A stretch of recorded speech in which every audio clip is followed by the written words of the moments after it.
ओम नमो भगवते वासुदेवाय नमः। मैं आज आपको गुरुवार के व्रत की कथा और पूजन विधि बताने जा रही हूँ। गुरुवार की पूजा विधि के अनुसार ही की जानी चाहिए। व्रत वाले दिन सुबह उठकर बृहस्पति देव जी का पूजन करना चाहिए। बृहस्पति देव की पूजा पीली वस्तुएं, पीले फूल, चने की दाल, मुनक्का, पीली मिठाई, पीले चावल, हल्दी चढ़ाकर किया जाता है। इस व्रत में केले के पेड़ की पूजा की जाती है। कथा और पूजन के समय मन, कर्म और वचन से शुद्ध होकर मनोकामना पूर्ति के लिए बृहस्पति देव जी की प्रार्थना करनी चाहिए। जल में हल्दी डालकर केले के पेड़ पर चढ़ाएं। केले के जड़ में चने की दाल और मुनक्का साथ दीपक जलाकर पेड़ की आरती उतारें। दिन में एक ही समय भोजन करें। खाने में चने की दाल, पीली चीजें खाएं, नमक ना खाएं, पीले वस्त्र पहने, पीले फलों का इस्तेमाल करें। पूजन के बाद भगवान बृहस्पति की कथा जरूर सुननी चाहिए। प्राचीन काल की बात है, किसी राज्य में एक बड़ा प्रतापी और दानी राजा राज्य करता था। वे प्रत्येक गुरुवार को व्रत रखता, भूखे और गरीबों को दान देकर पुण्य करता था। परंतु ये बात उसकी रानी को अच्छी नहीं लगती थी। वे ना तो व्रत करती थी और ना ही किसी को एक पैसा भी दान में देती थी। राजा को भी ऐसे करने से मना करती थी। एक समय की बात है, राजा शिकार खेलने के लिए वन को चले गए। घर पर रानी उदासी थी। उसी समय गुरु बृहस्पति देव साधु का रूप धारण करके राजा के दरवाजे पे भिक्षा मांगने आए। साधु ने जब रानी से भिक्षा मांगी तो वह कहने लगी, हे साधु महाराज, मैं इस दान पुण्य से तंग आ गई हूँ। आप कोई ऐसा उपाय बताएं जिससे कि सारा धन नष्ट हो जाए और मैं आराम से रह सकूं। बृहस्पति देव जी ने कहा, हे देवी, तुम बड़े विचित्र हो। संतान और धन से कोई दुखी नहीं होता। अगर अधिक धन है, इन्हें शुभ कार्यों में लगवाओ। कुंवारी कन्या का विवाह करवाओ, विद्यालयों और बाग बगीचों का निर्माण कराओ, जिससे तुम्हारे दोनों लोग सुधरे। परंतु साधु की इन बातों से रानी को खुशी नहीं हुई। उसने कहा कि मुझे ऐसे धन की आवश्यकता नहीं है जिसे मैं दान दूं और जिससे संभालने में मेरा सारा धन नष्ट हो जाए। साधु ने कहा, यदि तुम्हारी ऐसी इच्छा है तो मैं जैसा तुम्हें बताता हूँ तुम वैसा ही करना। गुरुवार के दिन तुम घर को गोबर से लिपना, अपने केशों को पीली मिट्टी से धोना, केशों को धोते समय स्नान करना, राजा से हजामत बनाने को कहना, भोजन में मांस मदिरा खाना, कपड़ा धोबी के यहाँ धुलने देना। इस प्रकार 7 बृहस्पति करने से तुम्हारा समस्त धन नष्ट हो जाएगा। इतना कहकर साधु रूपी बृहस्पति देव जी अंतर्ध्यान हो गए। साधु के अनुसार कई बातों को पूरा करते हुए रानी को केवल 3 बृहस्पति ही बीते थे। उसकी समस्त धन संपत्ति नष्ट हो गई। भोजन के लिए राजा का परिवार तरसने लगा। तब एक दिन राजा ने रानी से बोला कि हे रानी, तुम यहीं रहो। मैं दूसरे देश को जाता हूँ क्योंकि यहाँ पर सभी लोग मुझे जानते हैं, इसलिए कोई छोटा कार्य नहीं कर सकता। ऐसा कहकर राजा प्रदेश चला गया। वे वहां जाकर लकड़ी काट कर लाता, शहर में बेचता। इस तरह वे अपना जीवन व्यतीत करने लगा। इधर राजा के प्रदेश जाते ही रानी उदासी दुखी रहने लगी। एक बार जब रानी और दासी को 7 दिन तक बिना भोजन के रहना पड़ा, तो रानी ने अपनी दासी से कहा, हे दासी, पास के ही नगर में मेरी बहन रहती है। वे बड़ी धनवान है, तो उसके पास जा, कुछ ले आ, ताकि थोड़ी बहुत गुजर बसर हो जाए। दासी रानी की बहन के पास गई। उस दिन गुरुवार का दिन था। रानी की बहन उस समय बृहस्पति व्रत की कथा सुन रही थी। दासी ने रानी की बहन को अपना रानी का संदेश दिया, लेकिन रानी की बड़ी बहन ने कोई उत्तर नहीं दिया। जब दासी को रानी की बहन से कोई उत्तर नहीं मिला, तो वह बहुत दुखी हुई और उसे क्रोध भी आया। दासी ने वापस आकर रानी को सारी बात बता दी। सुनकर रानी ने अपने भाग्य को कोसा। उधर रानी की बहन ने सोचा कि मेरी बहन की दासी आई थी, परंतु मैं उससे नहीं बोली, इससे वे बहुत दुखी हुई होगी। कथा सुनकर और पूजा समाप्त करके वे अपनी बहन के घर गई और कहने लगी, बहन, बृहस्पति का व्रत कर रही थी। तुम्हारी दासी मेरे घर आई थी, परंतु जब तक कथा होती है तब तो ना उठते हैं और ना ही बोलते हैं, इसलिए मैं नहीं बोली। कहो दासी क्यों गई थी? रानी बोली, बहन, तुझसे क्या छिपाऊं, हमारे घर में खाने तक को नाज नहीं था। ऐसे कहते कहते रानी की आंखें भर आई। उसने दासी समेत पिछले 7 दिनों में भूखे रहने की बात अपनी बहन को विस्तार पूर्वक सुना दी। रानी की बहन बोली, देखो बहन, भगवान बृहस्पति देव सबकी मनोकामना को पूर्ण करते हैं। देखो, शायद तुम्हारे घर में नाज रखा हो। पहले तो रानी को विश्वास नहीं हुआ। वे बहन के आग्रह करने पर उससे अपनी दासी को अंदर भेजा। उसे सचमुच अनाज से भरा एक घड़ा मिल गया। ये देखकर दासी की बहन बड़ी हैरान हुई। दासी रानी से कहने लगी, हे रानी, जब हमको भोजन नहीं मिलता तो हम व्रत ही तो करते हैं, इसलिए क्यों ना इनसे व्रत और कथा की विधि पूछ ली जाए, ताकि हम भी व्रत कर सकें। तब रानी ने अपनी बहन से बृहस्पति व्रत के बारे में पूछा। उसकी बहन ने बताया, बृहस्पति के व्रत में चने की दाल और मुनक्का से विष्णु भगवान जी की केले की जड़ में पूजा करें, दीपक जलाएं, व्रत कथा सुने, पीला भोजन नहीं करें। इससे बृहस्पति देव प्रसन्न होते हैं। 7 दिन के बाद जब गुरुवार आया तो रानी और दासी ने व्रत रखा। गुड़साल में जाकर चना और गुड़ ले आई। फिर उससे केले की जड़ और विष्णु भगवान जी का पूजन किया। अब पीला भोजन कहाँ से आए, इस बात को लेकर दोनों बहुत दुखी थी। उन्होंने व्रत रखा था, इसलिए बृहस्पति देव जी ने उनसे प्रसन्न थे। इसलिए वे एक साधारण व्यक्ति का रूप धारकर 2 थालों में सुंदर पीला भोजन दासी को दे गए। भोजन पाकर दासी प्रसन्न हुई। फिर रानी के साथ मिलकर भोजन ग्रहण किया। उसके बाद वे सभी गुरुवार को व्रत और पूजा विधि करने लगी। बृहस्पति भगवान जी की कृपा से उनके पास फिर से धन संपत्ति आ गई, परंतु रानी फिर से पहले की तरह आलस्य करने लगी। तब दासी बोली, देखो रानी, तुम पहले भी इस प्रकार आलस करती थी, तुम्हें धन रखने में कष्ट होता था, इसी कारण सभी धन नष्ट हो गया। अब जब भगवान बृहस्पति जी ने कृपा से धन मिला है तो तुम्हें फिर से आलस्य होता है। रानी को समझाते हुए दासी कहती है कि बड़ी मुसीबतों के बाद हमने ये धन पाया है, इसलिए हमें दान पुण्य करना चाहिए। भूखे मनुष्यों को भोजन करवाना चाहिए। धन को शुभ कार्यों में खर्च करना चाहिए, जिससे तुम्हारे कुल का यश बढ़ेगा, स्वर्ग की प्राप्ति होगी, पितर प्रसन्न होंगे। दासी की बात मानकर रानी अपना धन शुभ कार्यों में खर्च करने लगी, जिससे पूरे नगर में उसका यश फैलने लगा। गुरुवार व्रत की कथा। प्राचीन समय में एक ही निर्धन ब्राह्मण था। उसके कोई संतान न थी। वह नित्य पूजा पाठ करता, उसकी स्त्री स्नान न करती और ना ही किसी देवता का पूजन करती। इस कारण ब्रह्मा देवता भी बहुत दुखी रहते थे। भगवान जी की कृपा से ब्रह्मा के घर यहाँ एक कन्या उत्पन्न हुई। कन्या बड़ी होने लगी, प्रातः स्नान करके भगवान विष्णु जी का जप करती, बृहस्पतिवार का व्रत भी करने लगी। पूजा पाठ समाप्त करके पाठशाला जाती तो अपनी मुट्ठी में जौ भर के ले जाती, पाठशाला के मार्ग में डालती जाती। लौटते समय वही जौ स्वर्ग के हो जाते, उनको बीन कर घर ले आती। एक दिन वे बालिका स्वरूप में उस सोने के जौ को फटकर साफ कर रही थी। तभी उसकी माँ ने देख लिया और कहा कि हे बेटी, सोने के जौ को फटकने के लिए सोने का सूप भी तो होना चाहिए। दूसरे दिन गुरुवार था। कन्या ने व्रत रखा, बृहस्पति देव जी से सोने का सूप देने की प्रार्थना की। बृहस्पति देव जी ने उसकी प्रार्थना स्वीकार कर ली। रोजाना की तरह वे कन्या जौ फैलाती हुई पाठशाला चली गई। पाठशाला से लौटकर जब वे आई, जो बीन रही थी, बृहस्पति की कृपा से उसे सोने का सूप मिला। उसे वे घर ले आई, उसने जो साफ करने लगी, परंतु उसकी माँ का वही ढंग रहा। एक दिन की बात है, कन्या सोने के सूप में जब सो साफ करी थी, उस समय उस नगर का राजकुमार वहां से निकला। कन्या का रूप और कार्यों को देखकर वे उस पर मोहित हो गया। राजा आकर वे भोजन तथा जल त्याग कर उदास होकर लेट गया।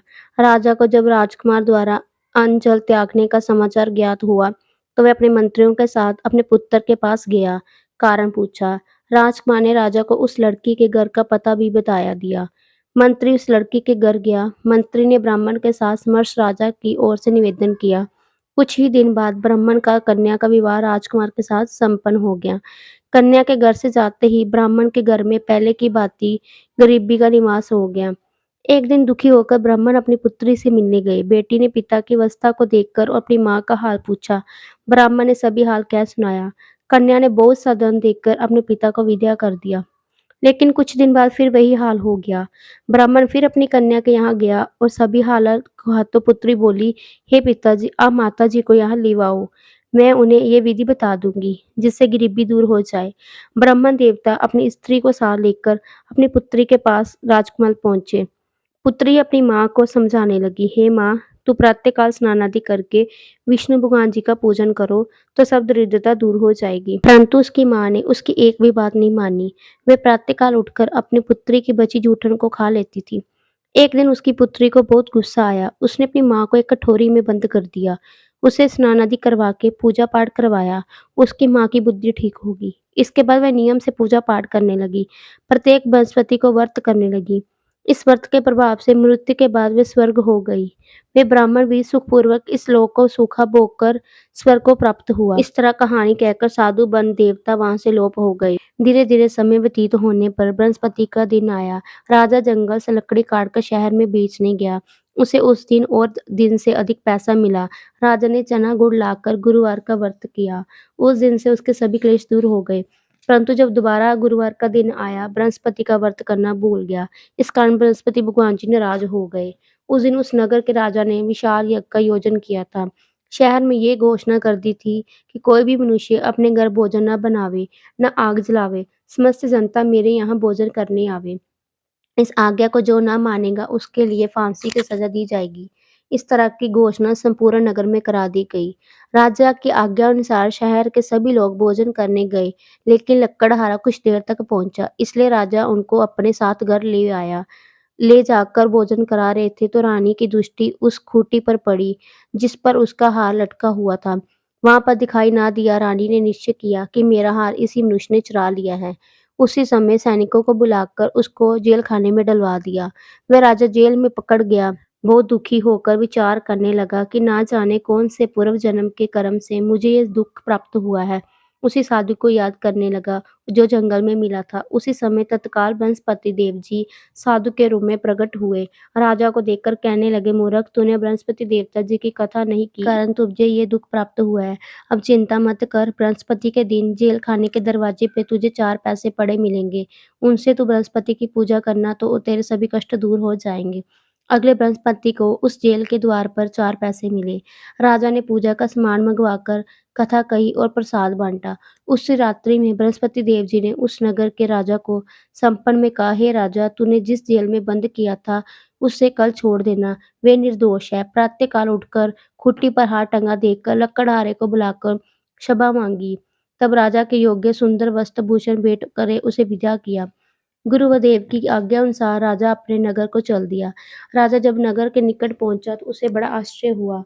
नगर से पहले से अधिक बाग, तालाब, कुएं, बहुत सी धर्मशालाएं, मंदिर आदि बने हुए थे। राजा ने पूछा कि ये किसका बाग और धर्मशाला है। तब राजा के सब लोग कहने लगे कि ये सब रानी और बांदी के हैं। राजा को आश्चर्य हुआ, गुस्सा भी आया कि उसकी अनुस्तुति में रानी के पास धन कहाँ से आया होगा। जब रानी ने ये खबर सुनी कि राजा आ रहे हैं, उसने अपनी दासी से कहा, हे दासी, देख, राजा हमको कितनी बुरी हालत में छोड़ गए थे। वे हमारी ऐसी हालत देखकर लौट ना जाए, इसलिए तू दरवाजे पर खड़ी हो जा। रानी के आज्ञा अनुसार दासी दरवाजे पर खड़ी हो गई। जब राजा आए तो उन्हें अपने साथ महल में लिवा आई। राजा ने क्रोध करके अपनी तलवार निकाली, पूछने लगा, बताओ, ये धन तुम्हें कैसे प्राप्त हुआ है। रानी ने सारी कथा कह सुनाई। राजा ने निश्चय किया कि मैं रोजाना दिन में 3 बार कहानी कहा करूंगा, रोज व्रत किया करूंगा। अब हर समय राजा के दुपट्टे में चने की दाल बंधी रहता, दिन में 3 बार कथा करता। एक रोज राजा ने विचार किया कि चलो अपनी बहन के यहाँ हो आऊं। इस तरह को निश्चय करके राजा घोड़े पर सवार हो गया, अपनी बहन के घर यहाँ चल दिया। मार्ग में उसने देखा कि कुछ आदमी एक मुर्दे को लिए जा रहे हैं। उन्हें रोककर राजा कहने लगे, अरे भाइयों, मेरी बृहस्पति की कथा सुन लो। वे बोले, लो, हमारा तो आदमी मर गया है, इसको अपनी कथा की पड़ी है। परंतु कुछ आदमी बोले, अच्छा कहो, हम तुम्हारी कथा सुनेंगे। राजा ने दाल निकाली, कथा कहानी शुरू कर दी। जब कथा आदि हुई तो मुर्दा हिलने लगा। जब कथा समाप्त हुई तो राम राम कह के वे मुर्दा खड़ा हो गया। राजा आगे बढ़े, उसने चलते चलते शाम हो गई। आगे मार्ग में उसने एक किसान खेत में चलता हुआ दिखा मिला। राजा ने उनसे कथा सुनने का आग्रह किया, लेकिन वे नहीं माना। राजा आगे चल पड़ा। राजा के हटते ही बैल पछाड़ खाकर गिर गए। किसान के पेट में बहुत जोर से दर्द होने लगा। उसी समय किसान की माँ रोटी लेकर आई। उसने जब देखा तो मेरे पुत्र से हाल पूछा। बेटे ने सभी हाल बता दिया। बुढ़िया दौड़ी दौड़ी उस घुड़सवार के पहुंची। उससे बोली, मैं तेरी कथा सुनूंगी, तू अपनी कथा मेरे खेत पर ही चलकर कहना। राजा ने लौटकर बुढ़िया के खेत पर जाकर कथा कही, जिससे सुनते ही बैल खड़े हो गए। किसान के पेट का दर्द भी बंद हो गया। राजा अपनी बहन के घर पहुंच गया। बहन ने भाई की खूब मेहमानी की। दूसरे रोज प्रातःकाल राजा जागा तो वे देखने लगा कि सब लोग भोजन कर रहे हैं। राजा ने अपनी बहन से जब पूछा, ऐसा कोई मनुष्य है जिसने भोजन नहीं किया हो, जो मेरी बृहस्पति की कथा सुन ले। बहन बोली, हे भैया, ये देश ऐसा ही है। यहाँ लोग पहले भोजन करते हैं, बाद में कोई अन्य काम करते हैं। फिर वे एक कुम्हार के घर गई जिसका लड़का बीमार था। उसे मालूम हुआ कि उसने कहा 3 दिनों से किसी ने भोजन नहीं किया था। रानी ने अपने भाई को कथा सुनाने के लिए कुम्हार से कहा। वे तैयार हो गया। राजा से जाकर वनस्पति की कथा कही, जिसको सुनकर उसका लड़का ठीक हो गया। अब तो राजा को प्रशंसा होने लगी। एक दिन राजा ने अपनी बहन से कहा, मैं जब अपने घर जाऊंगा तुम भी तैयार हो जाओ। राजा की बहन ने अपनी सास से अपने भाई के साथ जाने की आज्ञा मांगी। सास बोली, हाँ चली जा, मगर अपने लड़कों को मत ले जाना, क्योंकि तेरे भाई की कोई संतान नहीं है। बहन ने अपने भाई से कहा, हे भैया, मैं तो चलूंगी, मगर कोई बालक नहीं जाएगा। अपनी बहन को भी छोड़कर दुखी मन में ये राजा अपने नगर को लौट आया। राजा ने अपनी रानी से सारी कथा बताई। बिना भोजन किए मैं शैया पर लेट गया। रानी बोली, हे प्रभु, बृहस्पति देव जी ने हमें सब कुछ दिया है, वे हमें संतान अवश्य देंगे। उसी रात बृहस्पति देव जी ने राजा को सपन में कहा, हे राजा उठ, सभी सोच त्याग दे, तेरी रानी गर्भवती है। राजा को ये जानकर बड़ी खुशी हुई। 9वें महीने रानी के गर्भ से एक सुंदर पैदा हुआ। तब राजा बोले, हे रानी, स्त्री बिना भोजन के रह सकती है, परंतु बिना कहीं नहीं रह सकती। जब मेरी बहन आवे, तुम उनसे कुछ मत कहना। रानी ने हाँ कर दी। राजा की बहन ने ये शुभ समाचार सुना, तब वे खुश हुई, बधाई देकर अपने भाई के घर आई। रानी ने तब उससे आने का उलाहना किया। जब भाई अपने साथ ला रहे थे तब टाल गई, उनके साथ ना आई तो आज अपने आप ही भागी-भागी बिना बुलाए आ गई। तो राजा की बहन बोली, भाई मैं इस प्रकार ना कहती तो तुम्हें लाद कैसे होती? बृहस्पति भगवान जी सबकी कामनाएँ पूर्ण करते हैं। जो सद्भावना पूर्वक बृहस्पति जी का व्रत करता है, कथा पढ़ता है, सुनाता है, दूसरों को सुनाता है, बृहस्पति भगवान जी उनकी सभी मनोकामना पूर्ण करते हैं, उनकी सदैव रक्षा करते हैं। जो संसार में सद्भावना से गुरुदेव जी का पूजन व्रत सच्चे हृदय से करते हैं, उनकी सभी मनोकामना वैसे ही पूर्ण होती है। जैसे सच्ची भावना से रानी और राजा ने बृहस्पति भगवान जी की कथा का गुणगान किया, तो उन सब की इच्छाएँ बृहस्पति भगवान जी ने पूर्ण की। अनजाने में बृहस्पति भगवान जी की उपेक्षा ना करें, ऐसा करने से सुख शक्ति नष्ट हो जाती है। इसलिए सबको कथा सुनाने के बाद प्रसाद लेकर जाना चाहिए। हृदय से मनन करते हुए जयकारा बोलना चाहिए। बोलो बृहस्पति देव की जय, विष्णु भगवान जी की जय।